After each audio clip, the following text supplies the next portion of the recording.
Welcome into week 13 of the Frostburg State Bobcast, the weekly coaches show featuring conversations with all in-season coaches. I'm Dan Wallace here with you and joined first by football head coach Delane Fitzgerald. And you look good. Look maybe a little sluggish still after a nice Thanksgiving dinner. I'd probably do myself. Too much. Week 13. Week 13, yeah. Have I done all 13 weeks? Pretty close at least. When do I get my check? When do I start getting? You get your check every week. When do I start getting paid for coming in here and doing these interviews This each is week? listen. Once I start getting paid for coming in here and doing these interviews every week, that's it. I don't get extra. Did y'all make any other coach do 13 straight weeks? No other coaches played 13 straight weeks, so that's a testament to your team right there. What they've been doing. We'll get into all that fun stuff in just a minute. But first, you got stuck here over Thanksgiving break, and I say stuck here, but I saw some of the photos from what you guys did for the young men before the game, since they didn't really get to go home for Thanksgiving, and that just looked like it was an absolute blast. Myself and the players are waiting on our overtime check for being here. Oh, come on now. That was fun, and walk around campus. You're the only ones here. You know it was fun. You know you loved every second of it. I do love football. So first thing I got to ask you about is before we even get into the game and what happened this week is, have you ever in your life, you've spent pretty much your entire life around football, have you ever had more fun coaching a team than what you have on this journey that you've been on with these young men for now what we're saying is 13 weeks going on? Have you ever had more fun coaching football than what you have this year? What are we playing? Are we playing game 13? Game 13 or 14? 10 regular seeds. We're playing game 13. Yep. So this is our 17th or 18th week together. It has been a blast. I couldn't really put it into words. The last two seasons, the administration here and the faculty and the staff and this university and the students at this university and our players, the last two seasons have been unbelievable. And I'm not sure exactly what our record is, but we've won a lot more than we've lost, and it's been a lot of fun. You talked about testament to the young men. Yeah, the young men keep playing well, and I keep having to show up here at 10 a.m. every Monday morning. Well, you get this week in the playoff was Washington at Jefferson, a team that's right up the road from you guys. You didn't have to go far, and you go into Washington, Pennsylvania, and you double up the Presidents, 46-23. You've said this to me before when we've been talking about it, and everybody wants to talk about the defense.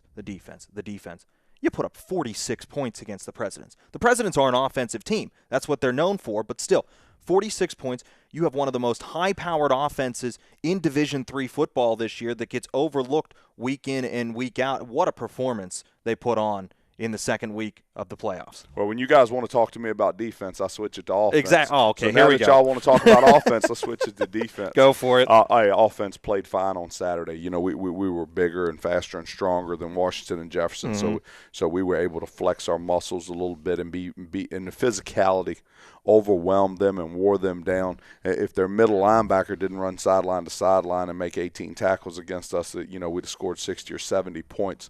But that young man played well. Number 32 played well against us. We would not have scored 46 points if it weren't for the defense and the special teams. You go Aaron Gibson's interception and 20-yard return there, and then Vinny Persichetti had 80-some yards on two interception returns. So we had over 100 yards in interception returns, big stat, and set us up with some scoring plays. And then Hassan Mustafa and Ryan Landis and Desmond Colby, our battery for our PAT field goal team and the guys blocking for the PAT field goals. We hit a handful of field goals on Saturday, and, that helps the scoring. Defense and special teams were as big as anything we did on Saturday, but we won the football game in all three phases. You mentioned Vinny Persichetti, 4 tackles for him on the afternoon. 1 tackle for loss. Those 2 INTs they went for 88 yards. An incredible job defensively by Persichetti. One of the biggest numbers to me offensively is most of what you guys did offensively came on the ground. A lot of it was the running game. And the two being Gavin Levatt and Jamal Moran. What a game by Gavin. 146 yards for him on the ground and a score. Jamal Morant getting on the act, 82 yards, 2 touchdowns for him. The running game for you this year, and I know it's been all three when you add Grayson Boyce into it, really, who hasn't seen as much time since his injury. Is there a better 2 3-man tandem in the running game at Division III in the country. Well, let's go back to the Vinny Persichetti, and you have to be happy. You brought him up, so Go for it. I'll go for it. You have to be really, really happy because that's a homecoming of sorts for him. Yeah. Vinny's a Pittsburgh guy, and Vinny was under recruited like a lot of the players in our football program. One of the best things our football coaching staff does is evaluate talent. We look and see guys on film, and we meet guys at their high school, and we meet guys here and know that they're going to fit us. They're going to fit our town and our university and our football program, and Vinny's one of those guys. But for Vinny to be from that area and have that game, special moment for him, and one that him and his family will probably never forget. So good for him. Moving into our run game, those guys up front, you can be as good as you could be Walter Payton or LaDainian Tomlinson or whoever you want to be at running back. If they're not blocking up front, you're in trouble. Those 5 up front are unbelievable, and going left to right, Jake Townsend and Christian Walsh and O'Shane McCall and Joey Powell and Riley Hartman, and the job that they've done. And they started all 11 games last year, and now they're back starting again this year and do just a really, really good job. Now, we've got to have them again this week, but it done a nice job. You talk about our quarterback position, and this is a funny one. Our first 2 seasons here, it was a weakness. Our running back position was a weakness, and we weren't very good at the top, and we weren't very good in the middle of the bottom of the running back depth chart. We have, through recruiting, been able to completely flip that. We have 7 or 8 running backs that could come into a ball game and do the job right now, and we are very, very fortunate to be in that situation. But and I said it on Saturday, I'll say it again. Jamal Moran is a favorite of mine because of his attitude and his personality, and the fact that he can have a bump or a bruise. He really does not care. His dad did a great job of raising a football player, and Jamal's a football player and is as good as I've been around. Jamal's a warrior. Gavin Lavitt is as talented as anybody in the country, and when Gavin wants to put a week together mentally and physically, there's nobody in this country that's better than he is. In any way, his God-given athletic ability is very, very good, and we happen to benefit when he decides that he wants to use that God-given athletic ability. On Saturday, he was head and shoulders above everybody else on the field. And let's talk about the offensive line again for a second, and you're right. The running game doesn't get going without those 5 up front, and a couple of them, and the tough thing for you is going to be they've been so good, you're going to lose a couple of them after this season. And I know the season's not done yet, and the season right now, the way things are going, doesn't look like it's going to be ending. We're not planning on it to end. We're planning on playing 3 more games with them. Exactly. The finality of losing our seniors when it does happen, it'll hit them hard. It'll hit me hard. Forever grateful for them to believe in us when we first got here, because they didn't have a reason to believe in us, but they did. And they come to school here and they've been great players. We'll only lose 2. Yep. We're going to lose Jake Townsend at left tackle, and we're going to lose Christian Walsh at left guard. And Jake and Christian, to say that they've been special to this university and this football program would be an understatement. Jake came here and he started all but 1 game in his career at left tackle here, and he actually played in the game but didn't start a game because of injury, but has been a very, very special player. Christian has started all but 1 game. He missed 1 game due to a toothache, which I still give him a real hard time. I tell him if my tooth was hurting, I would have still played that day. But he didn't play a couple of years ago in a game because his tooth was hurting. But he's played every game since he's been here. And I don't think they'll get it because we're still viewed as a fly-by-night football team. We're not a traditional power. Both of them are as good as any 2 left tackle, left guard combinations in the country. They both should be. They're both all conference. They both should be all Americans. Really, really good football players. Take your hat off to them. They can play. Well, and the thing I was going to ask you about it is the offensive line. Since it gets overlooked so much at times, when you lose 2 guys like that, especially on the same side, is that potentially the hardest place to – you're not going to find replacements. Those are 2 outstanding football players. You're not going to find replacements for them. Is that the hardest positions possibly to recruit and find the quality talent that is needed to win football games, and that becomes a testament to the job that you guys have done recruiting? love Christian and Jake to death, and they know this, and I'll be forever indebted to them, and I'll be forever loyal to them. But I say this to them, and they know it. We'll replace them. We've recruited well, and we have some good young players now, freshmen, sophomores, juniors that are working through things and getting better each day. We'll line up next year on offense and be as good as we've been this year. Good coaching staffs are going to recruit good players each year. We have good players waiting behind them. Let's talk about what's coming up next week now, and everybody knows, no matter what level it is, Division I, Division II, Division III, who your opponent is next week. Who do we play? You play Mount Union. Everybody knows who Mount Union is. They are one of the most successful football programs at any level in college football history. They went, almost 7 years without losing a football game before they took a loss last season and finally didn't win a national championship. This one's going to be fun on Saturday. Yeah, and I don't know if you're a little bit off statistically or if I'm off statistically. They've lost a national title game six or seven times in the last 10 years. And Wisconsin Whitewater had a run over them. But anyway, I know they've won one or two in the last 10 years. But yeah, in their standards, that they've been down the last couple of years. But because they're in our conference, Wesley's playing up there at their place a couple years ago in the playoffs, and I'm watching it streamed online, and the sign in the background of the stadium said, "Welcome to the Machine." And I said, that may be the greatest nickname for a stadium that I've ever heard. Welcome to the Machine, because all they do is just they just churn out and produce wins there. But good for them. More power to them. I had to spend the weekend thinking, how good would we be at Frostburg if my father was the athletic director too. And probably not as politically correct to say as things should be, but Vince has done a nice job coaching there. His father's the athletic director, former football coach there. His dad won 10 or 11 national titles, but his dad's his boss in the AD, and that's got to be a fun combination there. They have good football players. They have history. They have tradition. I would not trade their football team for our football team, not for one day. Let's get down to brass tacks with this one now. It's going to be a tall task. Everybody knows it's going to be a tall task to go into Alliance, Ohio, and come away with a win. What you've shown me these past 2, 3, 4, however many weeks we want to go back is don't bet against the Frostburg State Bobcats no matter what, because technically the first 2 games of the playoff, you guys are the underdogs. Yeah, we're going to be the underdog all the way through. And so going into Alliance, Ohio, and knowing you don't have to get your young men up for a game like this, knowing that you're playing somebody like Mount Union. How does Frostburg State go into Alliance, Ohio, and leave in the Final Four of the NCAA tournament? We're going to go in and we're going to chop. We're going to abide by our motto this season, which is to chop on each play. And the definition of chop is to focus on the task at hand and only the task at hand until that task at hand has been completed, and then move on to the next one.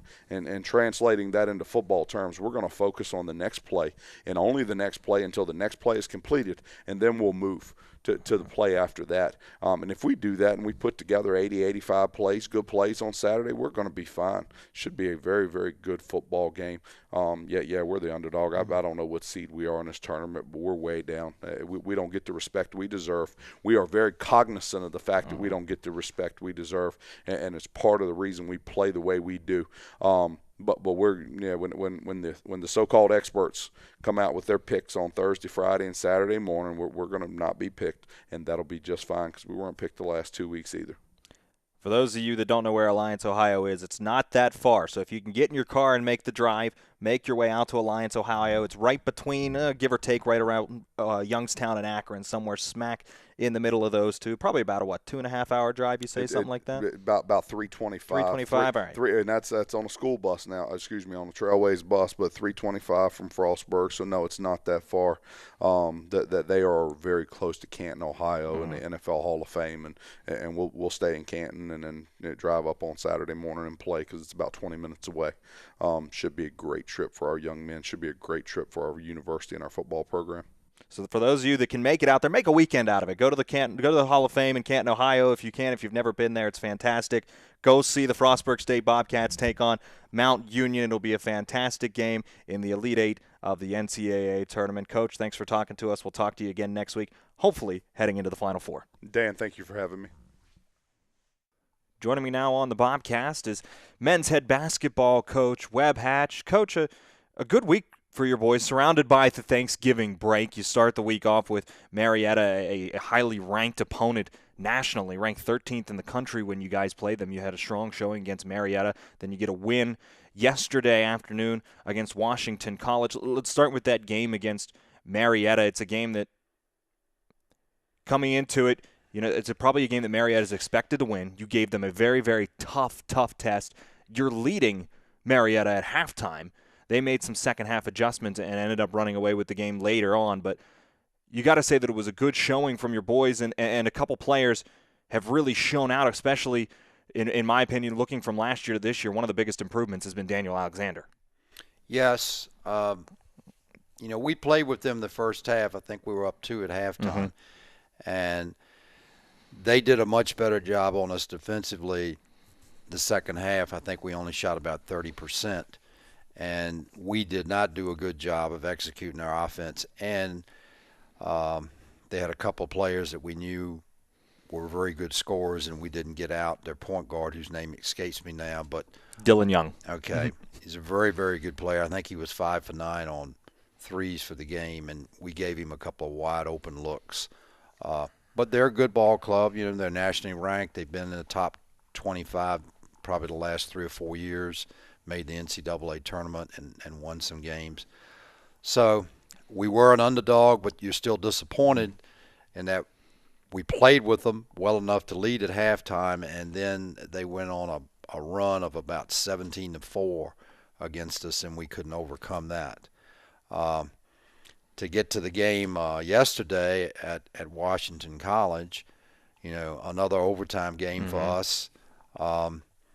Washington College is, I think they've only got one win, but they beat Goucher. They played Swarthmore very tough a little over a week ago, and it's winning on the road is hard. I don't care who you're playing. And we left here at 7:30 in the morning, which means our kids got up around 6:30 or 7, got on the bus. It's a 4-hour trip. You stop and get something to eat. I'm not making any excuses, but all those things add up. And they played us very, very tough. Both teams made some runs. I think the most we ever led was by 10 or 11, and I think the most they ever led was by 8 or 9. And they were at least a half a dozen lead changes. It was tied numerous times. So it was a ball game that could go either way. And I thought about driving in this morning, and I thought, we win 85-84, so I've got a 4-hour bus ride back where I'm in a pretty good mood, and I'm not grinding my teeth for 4 hours. Even though it's only a 1-point win, it's still a win. And Coach Goodman goes home last night, and he's grinding his teeth for 4 hours trying to figure out how to get another win. And so, one bucket here or there is a difference in one guy being fairly happy and another guy being miserable. Fortunately, I'm the happy guy, and he's the miserable guy.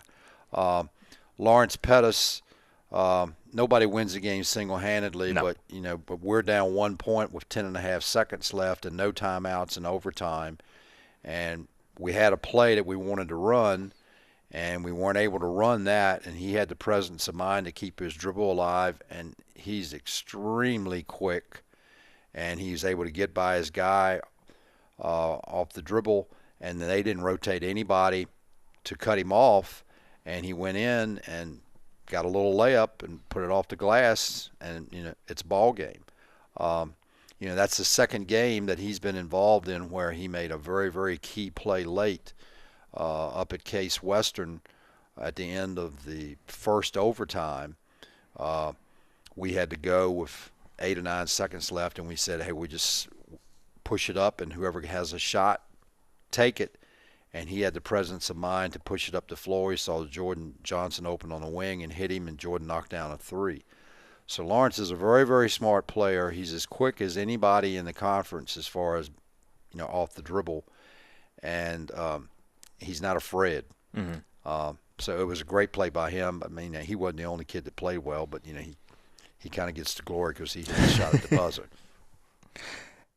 I want to talk about a couple of your players real fast, and the one that everybody no secret. Everybody knows about Tyler Michael. Everybody knows what Tyler is going to do night in, night out for your basketball team, and he needs to in order for your team to win.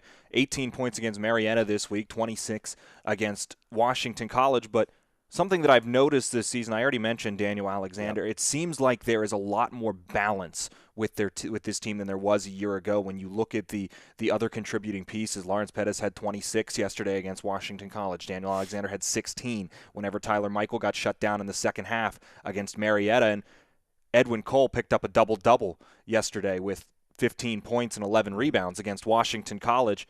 It seems like there's a lot more depth and a lot it's not all in the hands of one person to do all the scoring. It's not all on the shoulders of Tyler Michael this year. Correct. And you had mentioned Daniel earlier. Daniel's a sophomore, and as a freshman, he came in here as a football recruiter, as a wide receiver, and we were aware of who he was, but we really hadn't recruited him because we knew football was after him. And he came to us right before the first football game his freshman year, and he said, I want to come out for basketball. And I said, fine, finish football, and you're welcome to come out. You're going to be a month behind, but that's okay. And then he wound up right before their first game, he gave up football. And he came back to me, and I went, that's good if that's what you want to do, but I can't guarantee you a spot on the team because I haven't seen you play that much, blah, blah, blah. Anyway, he makes the ball club. Doesn't get much playing time until the last third of the season. Now, you go this past spring and this past summer, this is the first time since he was probably 10 years old that he hadn't been playing football and basketball. So he could take the summer and he could focus on basketball. And it's obvious how much he's improved. He is an extremely coachable and high IQ kid. He knows every position on our team. I mean, I can really plug him in and play him anywhere because he knows our stuff. And he also understands things defensively. And he's a delight to coach. He plays hard. I think he's averaging about 10 or 12 points a game for us right now. We didn't start him yesterday, not because he did anything wrong. We just decided to go with a little different lineup and brought him off the bench. But he's a huge part of our team. And if we can get 12 or 14 points out of him every night, that certainly helps because Tyler's not going to get 25 every night because there are going to be some teams that are really going to, come after him and double him and make him give the ball up. But Tyler's awfully hard to guard off the dribble, and he doesn't mind contact. So if he goes to the basket and somebody bumps him, he doesn't shy away from that. And he's shooting a three better than he did last year. So he's definitely one of the better players in the conference. Now, Edwin last night, you mentioned him. He had a huge second half. I think he had maybe 9 rebounds his second half. He wound up with 11, and I believe he only had 4 points at halftime. So he had a double-double in the second half, I think, and wound up with 15 and 11 for the game. Ed's our best inside presence, and we ran some stuff for him to get him the ball the second half, and he responded with several nice little right-handed jump hooks on key moments when we needed buckets. I think Lawrence Pettis, it's easy to say this with him. When he's not on the floor, the offense changes. He's the general. He's the floor general. It's his team this year when it comes to running the point. Everything changes when he doesn't see the floor, and it shows he saw 35 minutes yesterday. Yep. He's probably playing too many minutes, and that's on me. But we've monitored him. We've asked him if he's tired, and he hasn't asked to come out of a game this year because he was tired. I am a little worried that if he plays 35 minutes, he's gonna wear out about the midpoint of the season. And we've got a freshman point guard in Troy McNeil, and we've got a junior transfer in Desmond Lighty, who have some skills. And coachable kids, but we just haven't been able to get them. We got Desmond about 2 minutes yesterday. We haven't been able to get them many minutes, and we've actually run Daniel at the point a little bit. We've run Tyler at the point a little bit when we do get Lawrence out. But we are a better team when he's on the floor. There's no doubt about that. He knows our stuff. He works hard defensively. he can break a guy down off the dribble if the offense kind of falls apart and we don't have anything going.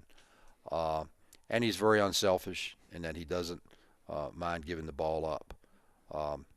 So he's a key. And I told him last spring, I said, the point guard position is yours when you return in the fall to basically lose. Mm-hmm. You are our starting point guard when you come back in the fall.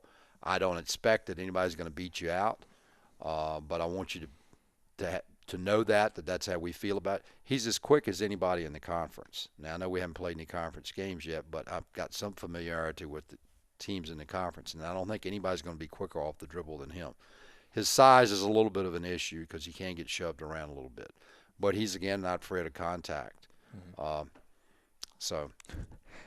Something else I want to make note of is last year this team was a 7-18 ball club, but that is a little bit misleading. Every single game, your team was in the game. All of them were close. You just came out on the wrong end of a lot of them. So far this season, a lot of that has looked to change for the most part early on. You've already won 2 overtime games that a lot of the time last season your team didn't come out on top on, and you've been very competitive in the other 2 games. So far through this season, you're a couple weeks in, you're 2-2, but with those 2 overtime wins, where do you think this team stands so far this season compared to last year? Well, it's a big difference. And I think some of it is the seniors. You know, we have 4 seniors who this is their 4th year in the program.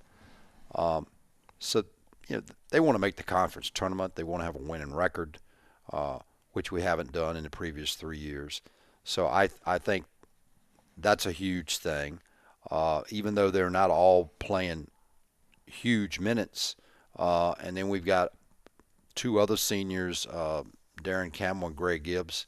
Greg's been in our program now for 2 years. Darren's been in our program for 3. And then we had Jordan Johnson transferred in from a junior college, and he's got 1 year of eligibility, but he's not an 18-year-old kid. So I think that's a huge thing. I think the fact that, you know, Lawrence Pettis has got a year of college experience under his belt, and Ed's a year older. Obviously, there are games that you win because you have experience that you lose in previous years. So there's a mentality among some of the kids that, you know, we're not going to lose this game kind of an attitude. And Tyler certainly has that. Lawrence has that. Daniel has that. How it'll play out over the course of 25 games, who knows?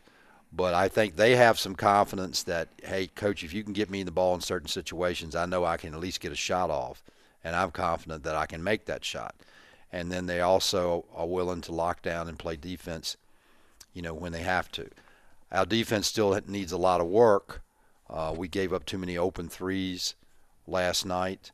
But there are times when we absolutely need a stop, and we're capable of doing that. You mentioned earlier that you haven't seen conference opponents yet. Well, that's going to change coming up this week. You get 2 conference opponents. You get Penn State Harrisburg first. Then you go down to Newport News and take on the Captains down at Christopher Newport. We take a look at the preseason poll coming into the season for the CAC. Your Frostburg State Bobcats picked 10th. I think that's a bit misleading from what we've seen from your team so far. You take on a Penn State Harrisburg team first on Wednesday, a team that got the better of you twice last season, but they were both extremely close games, both 3-point games. What can we expect to see against the Lions come this week on Wednesday, and what do you expect to get out of your boys?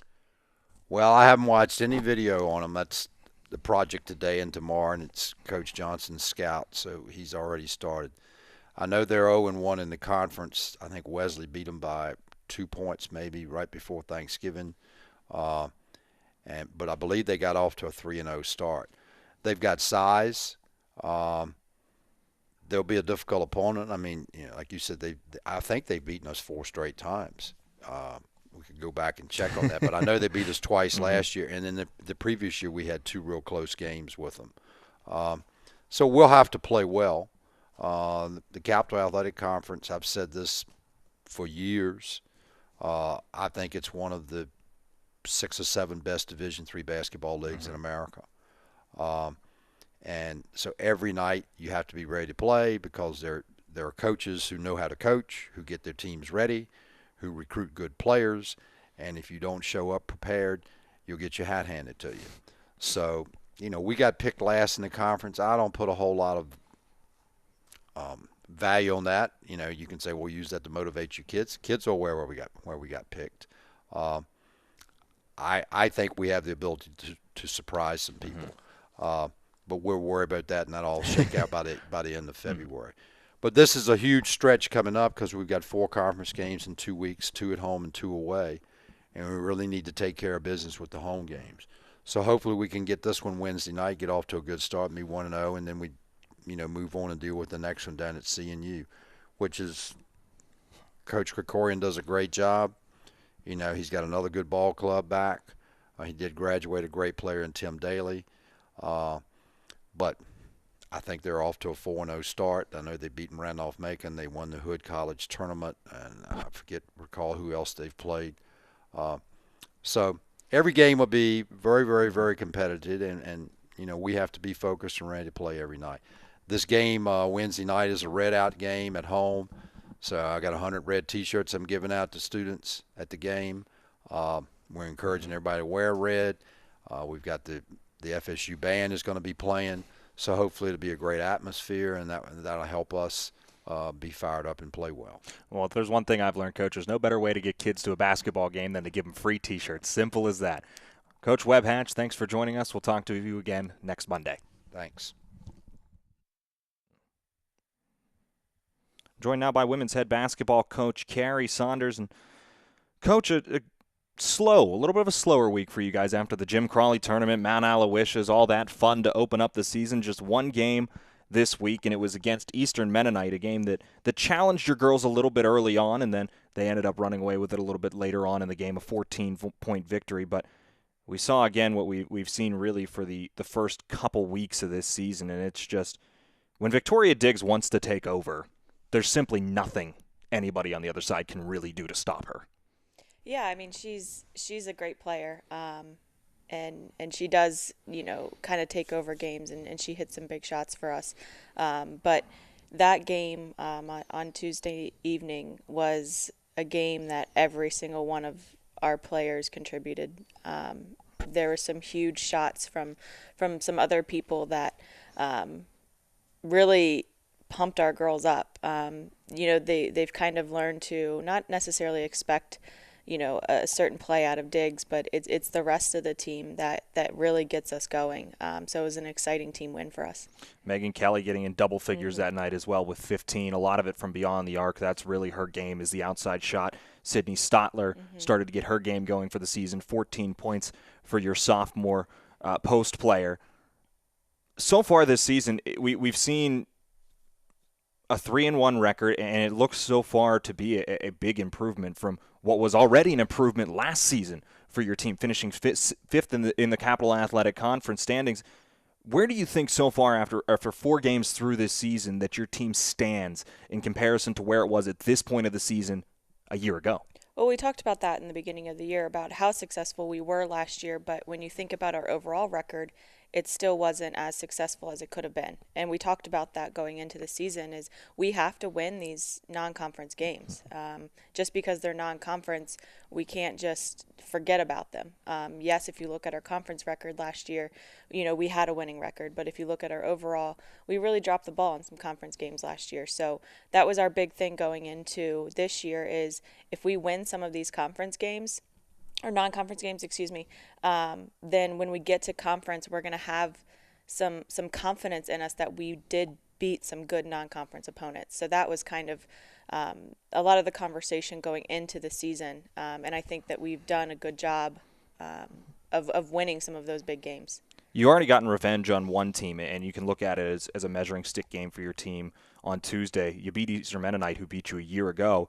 You get another opportunity to do that again tonight. You get a Juniata squad. You go on the road, a team that got the better of you just by one small, lonesome point, 65-64, the final.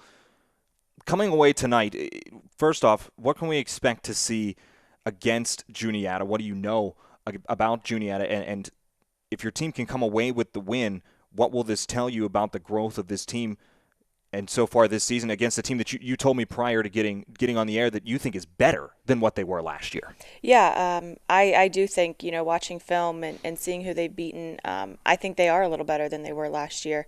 And it will be a huge road test for us. This is our first road game of the season, and Juniata is just an intelligent basketball team. So it's something a little different than what we faced. They're not going to make many mistakes. They move the ball well. They read their defense well. So this is a completely different type of team that we faced yet non-conference. So if we can get on the road tonight and compete and play the way that we're supposed to play and not make mistakes, then I'm confident that we can come out with that win. Then after that, you get into conference play. It seems early to me to be starting conference play already. We're starting conference play in late November. That just seems way too early. But we take a look at the preseason poll. Your Bobcats picked to finish 6th, the team that finished 5th last year in the Capital Athletic Conference. You can take a look at it and say that some teams have gotten better, some teams have lost players. Of course, you lost your biggest inside presence last year in Kirsten Rayner. You lost one of your leaders, one of your floor generals in Cache Fields from a year ago. But still, that 6th spot that would put you in the postseason, do you look at that still as maybe a little bit low? Do you look at that as maybe your team is still not quite getting the respect that possibly they deserve? We try not to pay attention too much to preseason rankings, but at the same time, having one good season doesn't prove anything, and that's what I tell my girls. That just because we made the strides from preseason pick 10th last year to finishing 5th in the conference, that doesn't really necessarily just automatically hand you that 5 seed. So in a way, I was kind of okay with that preseason ranking because it didn't let that season last year get to our girls' heads. And I told them when we get into conference play, we are now kind of have a target on our back, whereas last year they didn't know what to expect. So this year we're going to get everyone's best game in conference play. So I wasn't too upset, and I don't really pay attention that much to preseason rankings. It's where you are at the end of the season that matters. And exactly, last year showed that preseason poll really doesn't make a difference. Right. You can end up wherever. It's just a matter of how well you play. But we get to get into the fun, the conference play. You see everybody twice, and it starts on Wednesday with Penn State Harrisburg, the team that was picked 8th in this preseason poll. A team that you look at, and a Harrisburg team, they're a good team. They are a good team, but a team that you should probably beat. You got a win in the first matchup against Penn State Harrisburg last year and a win in the second one by 15 points on the road. What do you have to do to go out and get another win come Wednesday evening to open up conference play? We just have to play our style of play. Penn State Harrisburg is a good scrappy team, and they can kind of get you out of your rhythm, and that's something that we tend to do. So if we just stick to our defensive principles, our offensive principles, and most importantly, keep the tempo of the game on our side, I think that we can come out with a big first conference win. But we have to do those things. Any team, any night can beat us. And so that's a big thing that we talk about, is that we have to show up every night and we have to beat the teams that are, quote unquote, preseason ranked below us. And we have to win those teams, or beat those teams and win those games in order to move forward and move on to the next one. And we can't overlook any single conference game this year. And then it doesn't get any easier after that. You get to go down to Newport News and take on the Captains, a team that in the D3 basketball poll is ranked number 2 in the country. And they are a very, very good team, a team that got the better of you twice last season. And another situation where maybe you can say, all right, let's take this game and see where we stand compared to where we did last year. What would be the game plan against a team like Christopher Newport, and how do you go down there and get a result against the Captains? We haven't looked too far ahead. The only thing I've seen is their scoring and their margin of victory so far this year. But again, the thing that we have to focus on is us. Just because they're ranked 2nd in the country, that doesn't deter us from playing our game. I still believe that we stay true to what we know and don't get out of just our team and what we know and how to play, then I think we'll be fine. It is a good early test for us. They are a very, very well-coached team. They're disciplined. And it'll be interesting to see how we match up against them this year. But again, I have no fears, and I know my girls have no fears about going down there and playing against that top caliber team and we're fighting for a win. So, we just got to come out and play every single game the way that we know how. Carrie Saunders, have fun. Have a good trip to Huntington, Pennsylvania today. Hopefully we talk to you next week after 3 more wins for the Frostburg State Bobcats. Thank you.